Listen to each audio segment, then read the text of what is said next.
Friends, welcome to కొత్తగా చందమామ కథలు. ఈరోజు మనం కిన్నెర రాణి అనే కథ చెప్పుకుందాం. పూర్వం కాశ్మీర దేశంలో ఒక పేదవాడు ఉండేవాడు. వాడు రోజు అరణ్యంలోకి వెళ్ళి అందమైన పిట్టలను పట్టి వాటిని తెచ్చి అమ్ముకొని తన కుమారుడైన సుధాముణ్ణి పోషిస్తూ ఉండేవాడు.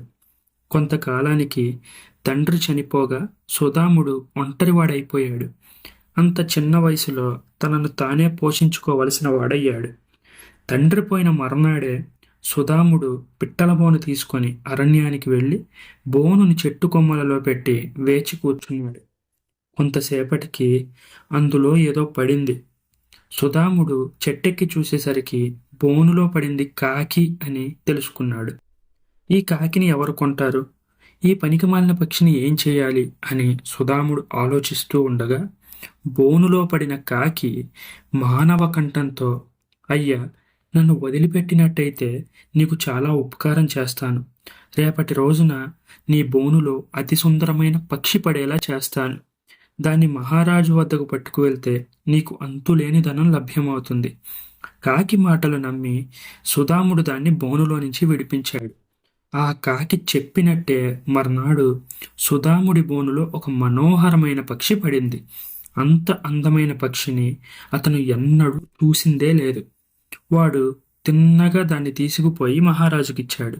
దీంతో మహారాజు చాలా సంతోషించి సుధాముడికి అంతులేని బంగారం ఇచ్చాడు. అంత బంగారాన్ని ఏం చేసుకోవాలో వాడికి తెలియలేదు.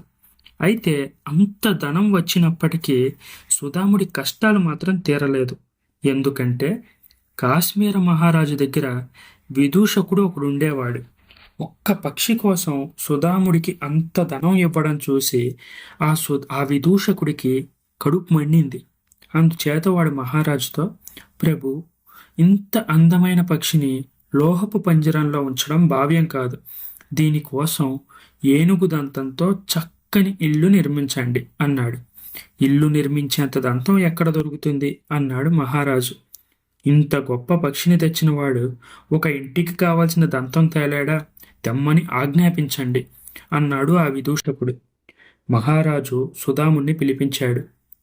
నీవు తెచ్చిన పక్షికి ఏనుగు దంతంతో ఒక అందమైన ఇల్లు నిర్మించాలని అనుకుంటున్నావు. దానికి కావలసిన దంతాలు పట్టుకురా. నీకు 40 రోజులు వ్యవధి ఇస్తున్నాను. లేకపోతే నీ తల తీసేస్తాను అని కఠినంగా ఆజ్ఞాపించాడు. సుధాముడు విచారంగా తన ఇంటికి వెళ్ళాడు. అంత దంతం తెచ్చుకోవడం మహారాజుకు సాధ్యం కాకనే తనకి పని పెట్టాడని, తనకు చావు తప్పదని అతనికి తెలిసింది. ఇంతలో అక్కడికి కాకి వచ్చింది. ఏంటి యజమాని, ఎందుకంత విచారంగా ఉన్నావు అని అడిగింది. తన కష్టాన్ని సుధాముడు కాకితో చెప్పాడు. అయ్యో, దీనికే నువ్వింత విచారపడాలా? రాజుగారిని 40 పీపాల సారాయి ఇమ్మని అడుగు. ఇక్కడికి 100 యోజనాల దూరంలో ఒక కొలను ఉంది. ఆ కొలను వద్దకు రోజు ఏనుగులు గుంపులుగా వచ్చి నీరు తాగుతాయి. ఆ కొలనులో సారా కలిపావంటే నీ పని పూర్తవుతుంది అన్నది కాకి.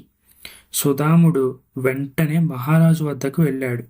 ప్రభు, నా వెంట బళ్ళ మీద 40 పీపాలు సారా పంపితే తమరు కోరిన దంతం మొత్తం గడువులోగా పట్టుకొస్తాను అన్నాడు. మహారాజు సరే అని బళ్ళ మీద 40 పీపాల సారాయి నిండుగా పంపించాడు. వెంటనే కాకి చెప్పిన ప్రకారం సుధాముడు 100 యోజనాలు ప్రయాణం చేశాడు. ఆ ఏనుగుల కొలను వద్దకు చేరుకున్నాడు. ఆ రాత్రే పెద్ద ఏనుగుల దండు వచ్చింది. ఏనుగులన్నీ నీళ్లలో కలిపి ఉన్న సారా తాగేసి మత్తుతో పడిపోయాయి. సుధాముడు రంపం తీసుకొని మగ ఏనుగుల దంతాలన్నీ కోసుకొని బళ్ళ మీదకెత్తించి తిరుగు ప్రయాణం కట్టాడు.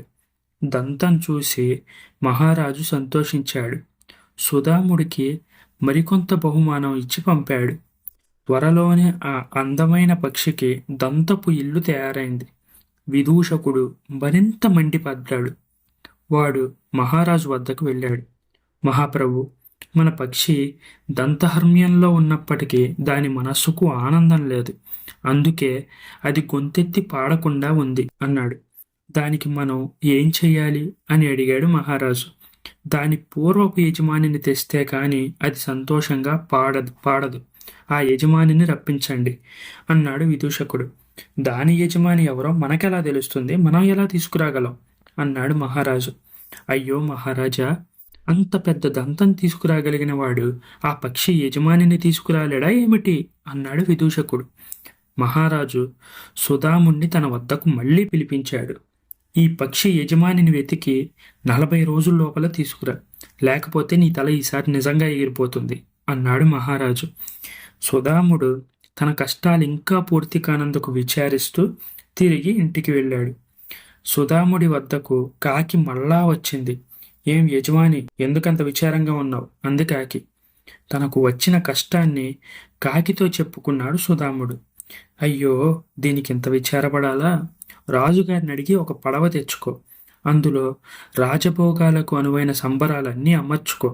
ఆ పడవ ఎక్కి నది వెంబడి 100 యోజనాలు వెళ్ళావంటే అక్కడ కిన్నెరలుండే ఒక స్థలం వస్తుంది. వాళ్ళు పడవ చూడడానికి వస్తారు. కానీ కిన్నెరల రాణిని తప్ప మరెవ్వరినీ పడవ ఎక్కనివ్వకు. ఆమె పడవ ఎక్కగానే వెంట పెట్టుకుని వచ్చాయి. ఆమె ఆ పక్షికి యజమాని అని చెప్పింది కాకి. కాకి చెప్పినట్లే సుధాముడు మహారాజును అడిగి ఒక పడవ తీసుకున్నాడు. అందులోనే స్నానాలకు, పడకకు, విహారానికి, సమస్త వినోదాలకు ఏర్పాట్లు చేయించాడు. నదిలో తూర్పుగా ప్రయాణమై వెళ్ళాడు. కొంతకాలం ప్రయాణం చేయగా కొండల మధ్య కిన్నెరలు ఉండే ప్రదేశం వచ్చింది. ఎప్పుడూ పడవ అంటే ఎరగని కిన్నెరలు పడవ చుట్టూ మూగారు. కానీ సుధాముడు వారిని లోపలికి రానివ్వలేదు. ముందు మీ రాణికి నేను పడవ చూపిస్తాను, ఆ తర్వాత మిగిలిన వాళ్ళు చూద్దురుగాని అని వాళ్లతో చెప్పాడు సుధాముడు. కిన్నెరల రాణి ఈ మాట విని పరమానంద భరితురాలై పడవ ఎక్కేసింది. ఆ పడవలో ఒక్కొక్క గది, ప్రతి గదిలోనూ చేసిన అలంకారాలు, దీపాలు, తివాసీలు, మెత్తలు చూస్తుంటే ఆమెకు కాలం ఎలా గడుస్తుంది కూడా తెలియలేదు. ఈలోగా పడవ తెరచాపలెత్తి తిరుగుముఖం పట్టించారు. కిన్నెరల రాణి పడవ చూడడం పూర్తి అయ్యేసరికి పడవ అప్పటికే 4-5 యోజనాలు దాటి వచ్చేసింది.